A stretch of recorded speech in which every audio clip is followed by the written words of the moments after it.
মুসা আলাইহিস সালাম একটা গাছের নিচে হেলান দিয়ে বসলেন, বসে দেখলেন দুইজন মেয়ে দাঁড়িয়ে আছে দূরে, পানি নিতে পারছে না। লোকজন পানি নিয়ে যাচ্ছে, ওরা দাঁড়িয়ে আছে বেচারি। মুসা আলাইহিস সালাম গিয়ে বললেন, কি সমস্যা আপনাদের? এটা নিয়ে আপনারা আবার মেয়েদের সাথে কথা বলার চেষ্টা করেন।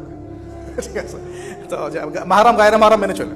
তারা বললেন যে আমাদের বাবা অনেক বৃদ্ধ মানুষ, আমরা পানি নিতে পারি না যতক্ষণ না আমাদের কম পানি নিয়ে চলে যায়। তো মুসা আলাইহিস সালাম একটু বললাম না, ফিজিক্যালি খুব স্ট্রং ছিলেন, থাকে না বডি বিল্ডার, সামনে গিয়ে কথা বলে সরো পানি দিতে দাও, তখন মানুষ একটু মূল্যায়ন করে না। তো মুসা আলাইহিস সালাম এভাবে পানি নিয়ে দিলেন এবং বাছুরদেরকে পানি পান করালেন, করিয়ে গাছের নিচে এসে বসে আছেন। বসে বসে তিনি দোয়া করছেন, এই যে দোয়াটা তিনি দোয়া করছেন, রব্বি, একটা নেক কাজ করলেন, নেক কাজ করলেন না, মানুষের উপকার করলেন, নেক কাজ করে এসে গাছের নিচে বসে দোয়া করছেন, আল্লাহ এখানে তো আমার খাবার পানি বাসস্থান কিছুই নাই, আমি কি করব? রব্বি ইন্নি লিমা আনজালতা ইলাইয়া মিন খায়রিন ফাকির। রব্বি ইন্নি লিমা আনজালতা ইলাইয়া মিন খায়রিন ফাকির। অর্থ হচ্ছে, হে আল্লাহ, তুমি তোমার পক্ষ থেকে আমার উপরে যে নিয়ামতগুলো দিবে, আমি এর জন্য ফকির হয়ে বসে আছি আল্লাহ। অর্থ বুঝে পড়বেন ভাই, নামাজ রোজা হজ জাকাত যাই করেন আল্লাহর ওয়াস্তে অর্থ বুঝে পড়বেন। অর্থ বুঝে পড়লে আপনার ইবাদতের স্বাদ পাবেন, তৃপ্তি পাবেন, আল্লাহর সাথে কানেকশন হবে, আল্লাহর নূর পাবেন, মাআরিফত পাবেন, সত্য স্বপ্নও দেখবেন তখন ইনশাআল্লাহ। তখন সত্য স্বপ্ন দেখবেন ইনশাআল্লাহ। আল্লাহ পাক তৌফিক দান করে দেন। এবার আল্লাহ পাকের সাহায্য নেমে আসলো, ওই দুই মেয়ের মধ্যে একজন হেঁটে হেঁটে চলে আসে। এবার এই মেয়ের হাঁটা সম্পর্কেও কোরআন কথা বলেছে, সুবহানাল্লাহ। এই মেয়ে কিভাবে হেঁটে এসেছে এই হাঁটার বর্ণনাও কোরআন দিয়েছে। কোরআন বলেছে এই মেয়ে হেঁটে আসছে লাজুক পায়ে। কি পায়ে? এই মেয়ে এসে বলছে, আমার বাবা আপনাকে ডাকেন, আমার বাবা আপনাকে ডাকছেন। তিনি গেলেন, বাবা শুআয়ব আলাইহিস সালাম। তখন এক বোন ইনডাইরেক্টলি বাবাকে বোঝাচ্ছে যে বিয়ে শাদী দিলে ভালো হয়। এক বোন বলছে যে আপনি তো তাকে পুরস্কৃত করতে চাচ্ছেন, তাহলে এরকম কওয়িউন আমিন একজন মানুষকে সবচেয়ে ভালোভাবে পুরস্কৃত করা যায় তার যথাযোগ্য প্রতিদান দেওয়ার মধ্য দিয়ে। তো মেয়ের ইশারা বাবা বুঝেছেন, তিনি নিজের এক মেয়ের সাথে মুসা আলাইহিস সালাম বিয়ে দিলেন, সুবহানাল্লাহ। তবে শর্ত দিলেন, দেন মোহর। কি মোহর? তো নাই মোহর। কি এবার মোহর হচ্ছে 8 বছর তোমাকে আমার ফার্মে কাজ করতে হবে। এটা আগেকার একটা স্টাইল ছিল, সুন্নাহ। এটা এখন নাই, যদিও আগে এরকম ছিল যে দেনমোহর দেওয়ার জন্য এই একটা পদ্ধতি ছিল। এবার 8 বছর পূর্ণ করা হলো, তিনি আরো 2 বছর 10 বছর পূর্ণ করলেন।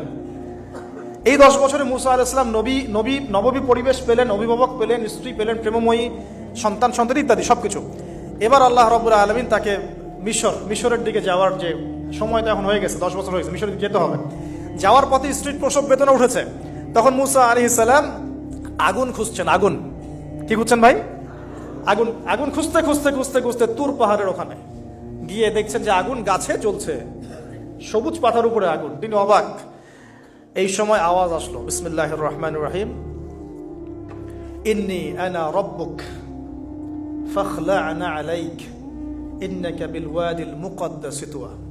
মুসা, ইন্নানি আনা আল্লাহ লা ইলাহা ইল্লা আনা ফা'বুদনি ওয়া আকিমিস সালাতা লিযিকরি। মানে এখানে অনেকগুলো কথা আছে, সূরা তাহার মধ্যে আছে।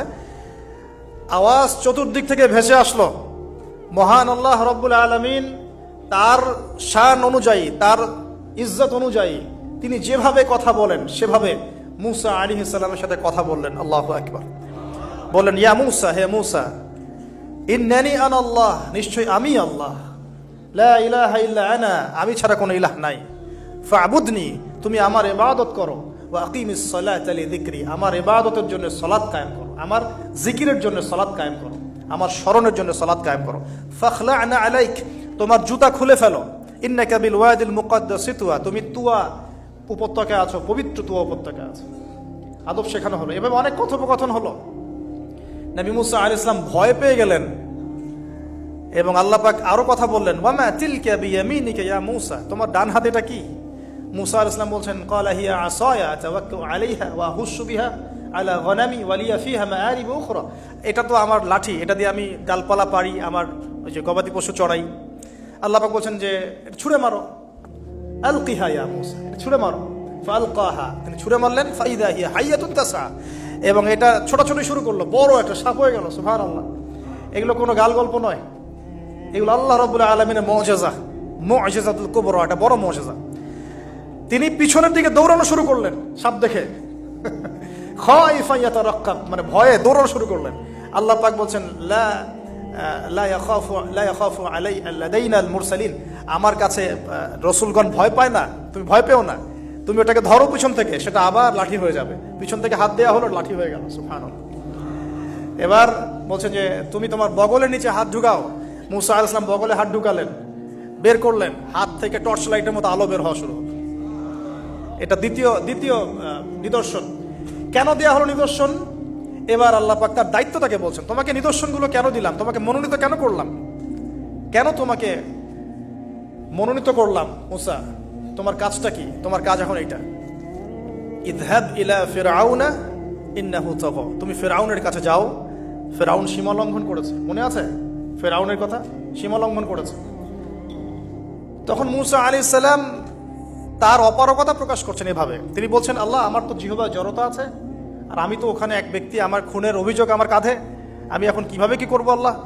তখন আল্লাহ রাব্বুল আলামিন বলছেন, এই দোয়াটা করো। কোন দোয়া? মুসা আলাইহিস সালাম করলেন, রব্বি ইশরাহ লি সাদরি, হে আল্লাহ আমার বক্ষ প্রশস্ত করো, ওয়াসসির লি আমরি, আমার কাজকে সহজ করে দাও, ওয়াহলিল উকদাতাম মিন লিসানি, আমার জিহ্বার সমস্ত জড়তা দূর করে দাও, ইয়াফকাহু কওলি, যাতে মানুষ আমার কথা বুঝতে পারে।